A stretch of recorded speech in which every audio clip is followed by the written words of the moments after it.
Welcome back to the Drive-In Exploitation Challenge. I'm combining days 6 and 7 because I basically watched 5 films over 2 days. So just going to combine this video into one.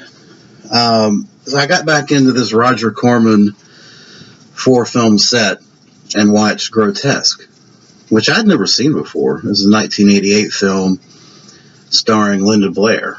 And Linda Blair actually had a production credit as well on this. I don't know. She may have actually written it too, but it's a bizarre film. I'm not sure it knows what it wants to be. Basically, Linda Blair and her friends run into some hoods. Most notably, playing a bit role is Robert Zadar, who was in the Maniac Cop films.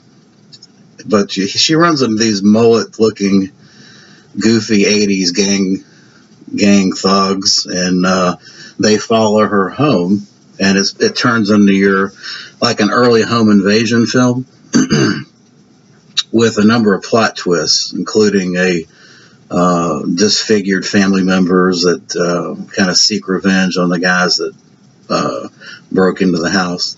So yeah, it's a weird film, and quite honestly, I think Linda Blair has seen better days as far as acting. She was terrible in it, I thought. I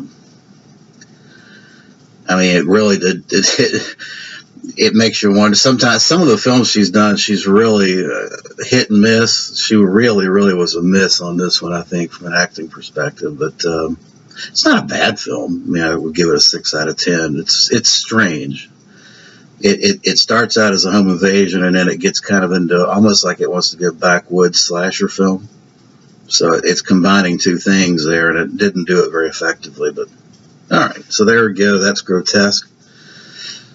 Next up, I watched Lady Frankenstein with Joseph Cotten, and this is a '71 film, Italian film that it's one of the few films that I know that kind of combines Gothic hammer and Italian genre style in the horror films of the 60s and 70s into one movie, and does it very effectively. I've got multiple copies of Lady Frankenstein, and I don't know why, but I do. I don't love the film. I like it a lot, and the monster is on the rampage a lot in this film. Essentially, what happened? Joseph Cotten creates a monster and dies in that process. The monster wakes up and kills him, and then the daughter takes over. It's got a lot of nudity. It's very Euro. A lot of nudity, but the action, as far as the monster on the rampage, I don't think you're going to see a horror film with the monster on the rampage as much as Lady Frankenstein. There's like 15 scenes where he's just wreaking havoc, breaking down doors, killing people, throwing people into pits and things like that. And it has a funny, freaky ending where there's the kind of almost like a 2-creature battle that was very entertaining. It's an entertaining film. I forget how good it is, but yeah, in fact, this edition has the uncut Italian version on here. Most of what you see on Lady Frankenstein tends to be butchered, heavily cut up. So yeah, so that was 2 of those films. Let's see what else we got here. I watched Blood Sisters, which was terrible. I bought it mainly for the Joe Bob Briggs commentary because I think he can take total shit and turn it into and shine it up and make it worth watching.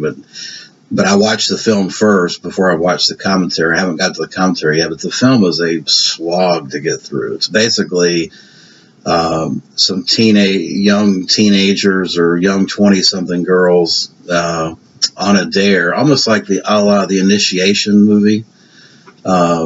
Spend the night in a haunted house, and really nothing happens for the first hour, and then the second, like the last 20-30 minutes, I mean, really essentially nothing happens there either, but it's there's a couple of kills and then kind of surprise ending, which was not much of a surprise. It's a horrible film. 3 out of 10. I hope it's worth it just to listen to Joe Bob Briggs kind of pick it apart like Mystery Science Theater. But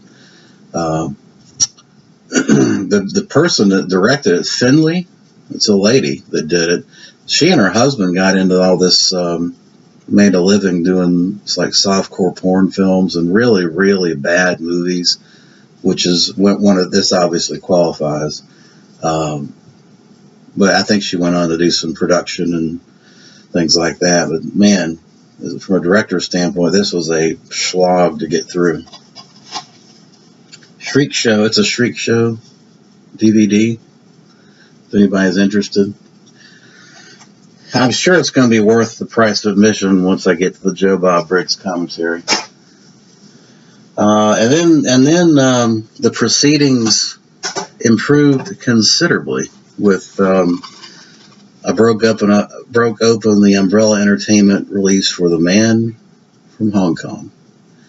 Great movie. Wang Yu plays a Hong Kong investigator who flies to Australia to bring back a drug smuggler, and in the process he gets involved in a much bigger crime ring. The guy that plays Toe Cutter and Mad Max is in this as a cop. He's great in this. The action scenes are fantastic. It's a very engaging plot, great action, lots of car chases, and I loved it. It's a great movie.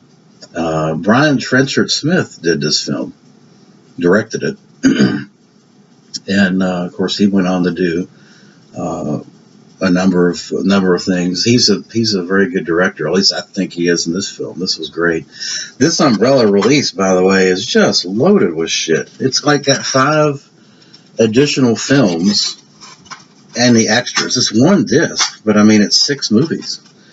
You can see the special features there. It's loaded with 4 more films. So yeah, looking forward to that.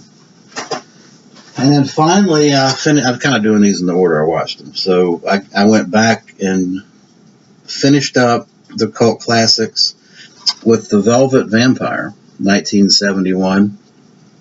Now, The Velvet Vampire got a Blu-ray release from Scream Factory. It was kind of a limited edition Blu-ray release. Quite honestly, the picture quality on this DVD was excellent. I have no desire to upgrade. I'm not surprised it was a limited edition release. It basically didn't offer anything new that I'm aware of, special feature-wise, that this doesn't have. I can't speak to the picture quality of the Blu-ray, but the picture quality on this is great. And quite honestly, the film sucks. I mean, it's not a rewatch kind of film. It's a take on the Carmilla story with a vampire that she's the protagonist, but she's also a sympathetic character as well. There's a love triangle, and it tries to get very Franco-ish fantasy kind of a look to it. But it just doesn't work. I mean, it's interesting. People complain about Franco and his style and his avant-garde fantasy type world that he creates in these films, but it's engaging.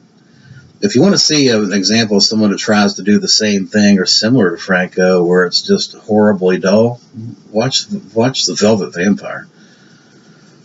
I mean, you've got scenes with a cast iron bed in the middle of the desert with the girls on it, and it's obviously trying to set up this surrealistic type world, but it totally doesn't work. It's dull and unengaging.